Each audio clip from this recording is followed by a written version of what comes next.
I'm rather excited about today's video because we've managed to pull three favourites together. The rather impressive BMW i4, the head-turning Škoda Enyaq vRS, and of course an electrifying favourite, the Kia EV6. Now I think this is going to be more complicated logistically than we think because there are three cars and only two of us. But today we are going to look at more than just boot space because we're trying to figure out whether you can get some driving fizz out of your pure electric family car. We did wonder whether there would be any appetite for this video at all, because if you've got a family car, do you really care about the pace and performance?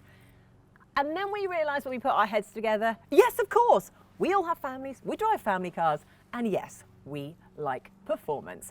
Do let us know in the comments below if we've got this right, or maybe we're completely wrong. I think we're right though. Well, we're always right, really. So let's start off with this, the Škoda Enyaq vRS, the sportiest of all Enyaqs, and at 54.5 grand for the basic version, not one of the cheapest. It's got the biggest 77 kilowatt hour battery, all-wheel drive, and just under 300 brake horsepower, with a slightly less practical roofline than its sister car. There are matrix LED headlights and LED taillights, blacked out chrome, and a subtle vRS body kit.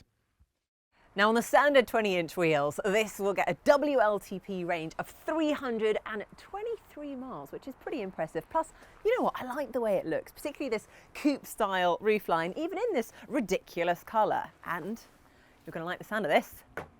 It has a rear windscreen wiper, which I love, I know you guys love. Bonus points right there. Do you know what? I still think that is a little bit of a hard sell, mainly because of this, the BMW i4 40. Now in basic sport trim, it costs just £1,800 more than your Skoda, and yet it comes with 365 miles of WLTP range, which you cannot ignore. And it looks a bit more like you expect a fast saloon to look, and it's just not an SUV, which is worth a couple of grand in my book. If you want to feel dynamic, it helps if you at least look a bit less bulky. Now this one is the M Sport spec for the 40, which makes it slightly more expensive at $57,685, and you get M Sport wheels and body styling for the extra, but even the basic Sport looks good. It's got an 80.7 kilowatt hour battery, which is relatively big, but only one motor that drives the rear wheels, which is less useful in slippery conditions, but if you like driving, then rear-wheel drive can often feel a bit more sporty.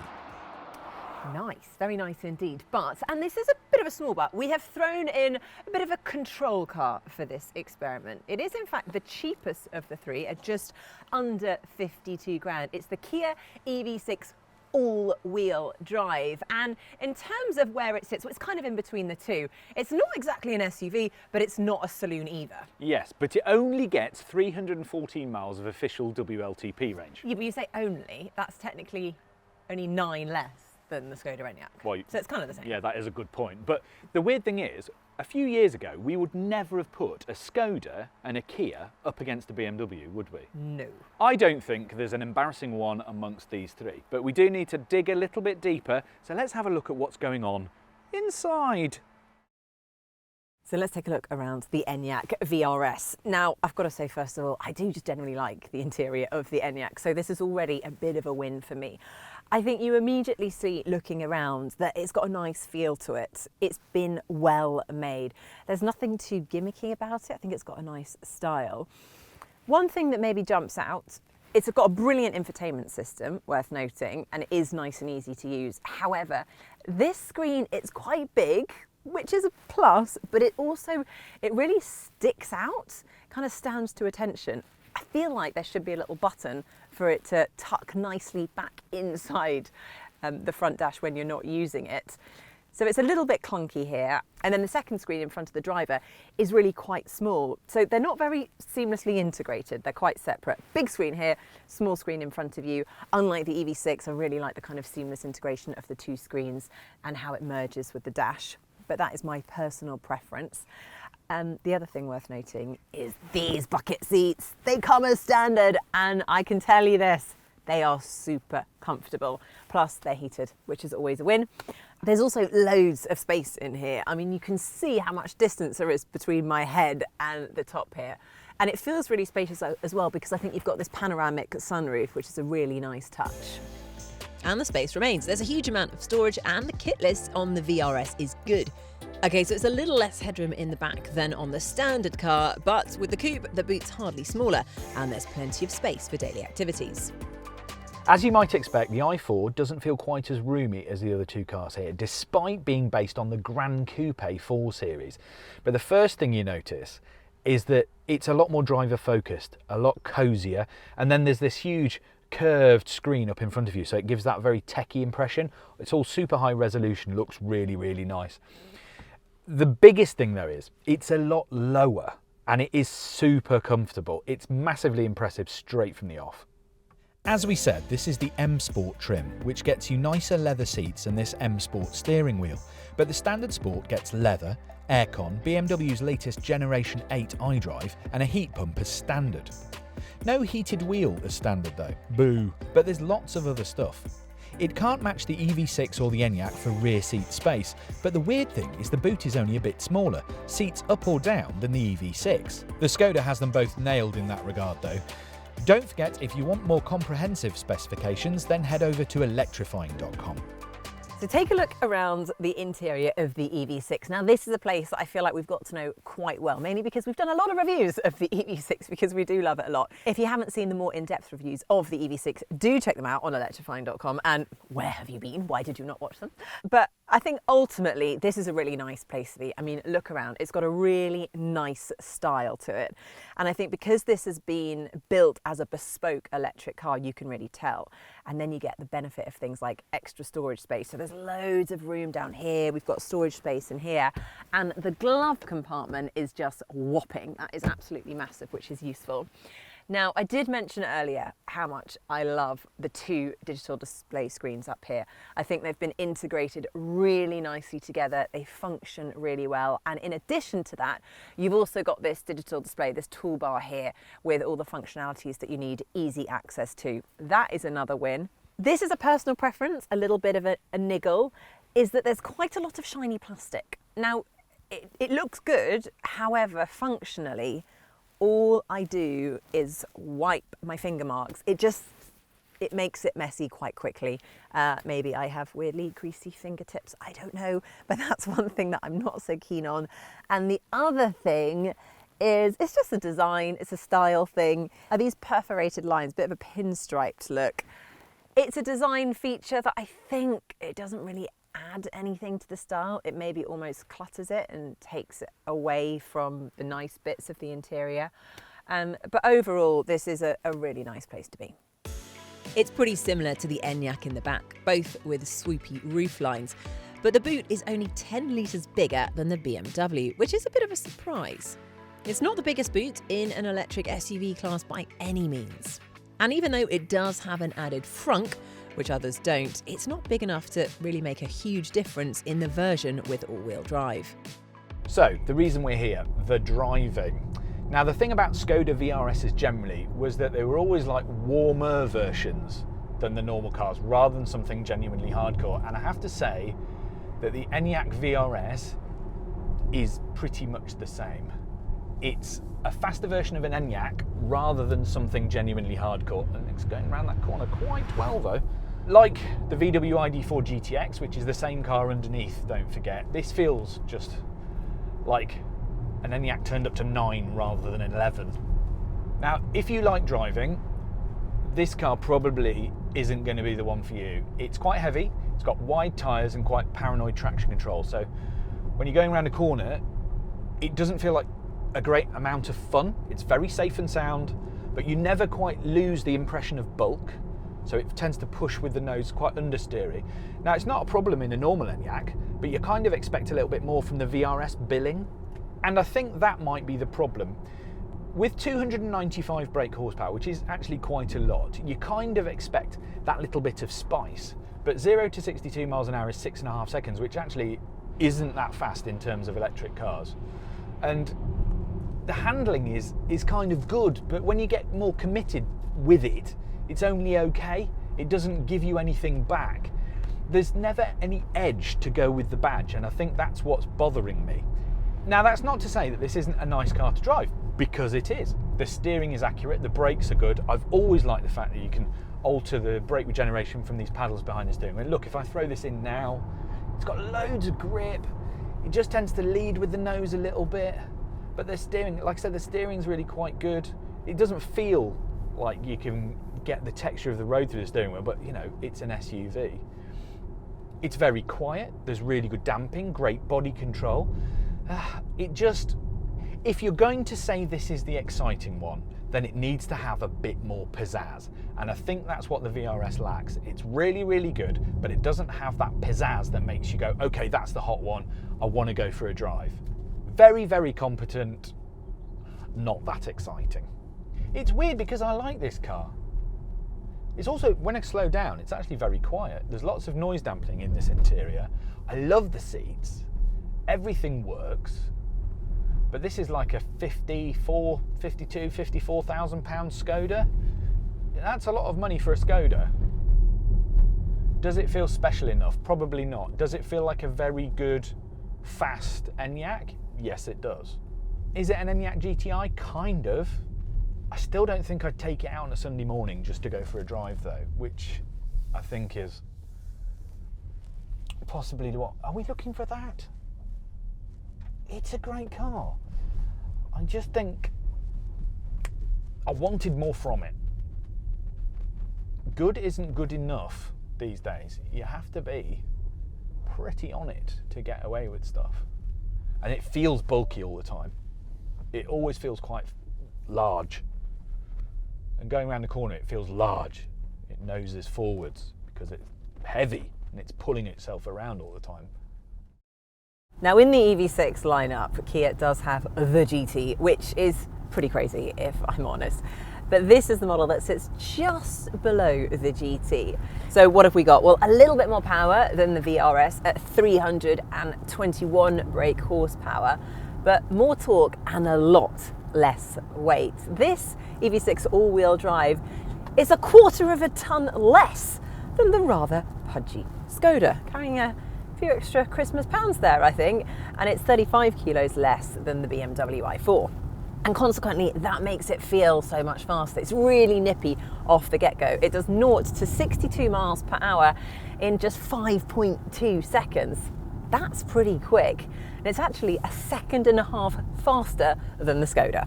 Only 0.5 seconds faster than the BMW, but I think you really can feel the difference. And I think more than those figures, the Kia just feels a little bit more lively at the wheel than the Skoda. Whereas the Enyaq vRS, it feels like it's trying to be sporty and not quite. This is actually really quite ambitious when you get to go faster. Okay, it doesn't have drift mode like the EV6 GT, but do you really need it? And it never really loses that tendency to just pull the nose straight with the front wheels when any kind of slip is detected. But the handling is still pretty decent. I mean, it is way above the vRS, and also it's just really good fun. All the other good bits of the EV6 remain. It's probably a touch firmer than the lesser powered cars, but there's good body control, it's got really good grip and some nice steering. Plus the brakes are strong, and it's also got really good regen, which you can use using the paddles behind the steering wheel, which is always a nice little touch. I've got it in the highest setting right now, and you could definitely drive this with just the one pedal. I think the beauty with this is that it's a really strong performing drive from a car, from a brand that you perhaps might not expect it from. The fly in the ointment for both of those cars is this. It's the BMW i4 40. Now, I happen to think this is possibly one of the best handling 5-seat pure electric cars this side of something with a Porsche badge. And it's not just about outright speed. Now, 0 to 62 miles an hour in about 5.7 seconds isn't actually that quick in terms of electric cars, but if you want to go really fast, there's a model called the i4 M50, but it's plenty rapid enough.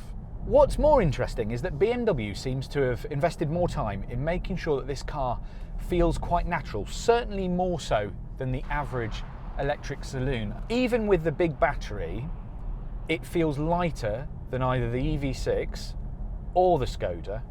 And where the Skoda feels a little bit bland and a little bit mild, this feels genuinely lively. Now, part of that is to do with the steering, which is extremely quick and lively and makes the car turn well, but also the body control. So the car doesn't sort of flop about or feel like it's carrying loads of weight into corners. Now, I would say that the i4 is probably more like the EV6 than the Enyaq, because the Enyaq genuinely feels a little bit boring. But where the EV6 has that extra traction from the four-wheel drive to give you a little bit more confidence, this feels brighter and more fun, especially on a twisty road. I think that the BMW is definitely the better driver's car by some margin, though I can see where you might prefer the surety of the Kia's all-wheel drive if you're going down a slippery road. Other than that, there is a load to like for the i4. I really like the brake regen. If you hit the little gear stick across to the left, you get B mode. It's adaptive. It works really well. The ride is nice. Like I said, the steering is super quick, but the body control is good. The brakes are excellent. It's one of those cars that feels engineered very much all of a piece, and it feels like it's naturally a little bit better at sports day than the other two, and it feels smaller than the other two, and I think that's really important. When they talk about BMWs being the ultimate driving machines, or they used to at least, in this case, for pure electric five-seaters, the i4 blows everything out the water. It is genuinely better than anything else at this kind of price. It's brilliant. If this were a competition purely about driving pleasure, the i4 would absolutely walk it, because it's that good.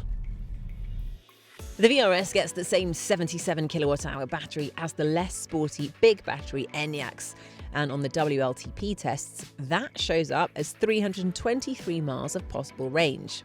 It's supposed to get 3.6 to 3.7 miles per kilowatt-hour according to Skoda, but we've been getting less than 3, so more like 225-ish miles of range in the real world. As far as charging goes, it's good though. With 175 kilowatt DC, you're looking at half an hour on a big enough public charger to add roughly 175 miles of range, and just over 12 hours on a home wall box. And there's 11 kilowatt AC for slower charging, so it's a pretty good showing from the Skoda. Until, that is, you meet the Kia EV6. Now, the Kia has a slightly smaller battery than the Skoda at 74 kilowatt hours and slightly less official range at 314 miles on the WLTP test cycle. But we've been getting better miles per kilowatt hour figures, so it's showing slightly more real-world range, about 250 miles versus 225, which means the Kia is more efficient with the energy you put into it. It's also a heavy hitter when it comes to charging. The 800-volt architecture means that the EV6 can charge more efficiently, so you're looking at 233 kilowatts DC if you can find a big enough charger.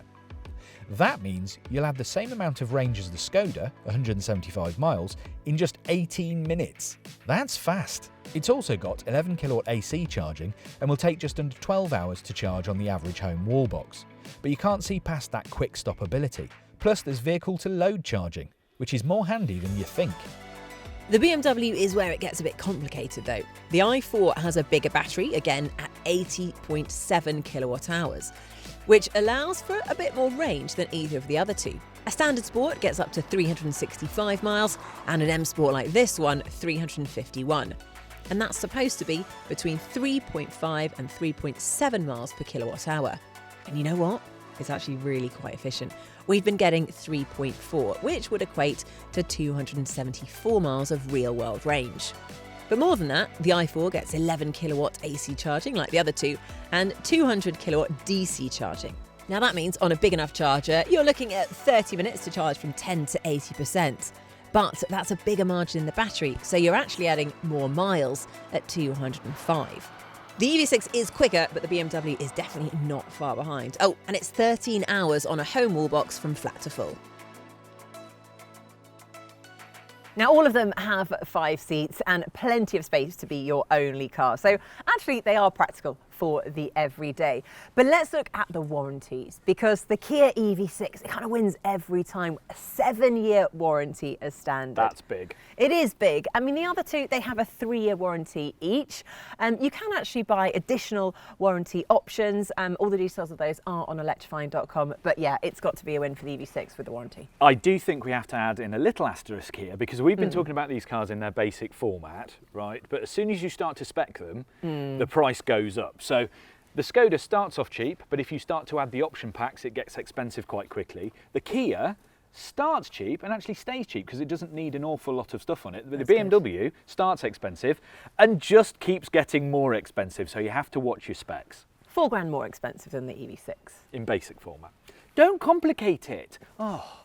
So what do we think? Well, to be honest, I did quite enjoy driving the vRS. I don't think I absolutely loved it. I would probably go for this just as the standard Škoda Enyaq and then add loads of different options. So I think you've got to really love the way this looks if you want to go for the vRS. With these two though, the BMW and the Kia, it's a little bit more of a toss-up, though both of them do prove that an electric family car can be a little bit fun to drive. Ultimately, the BMW is the better driver's car if you're into that sort of thing, but I can see where the Kia stands up because it's a lot easier to drive quickly on a slippery road.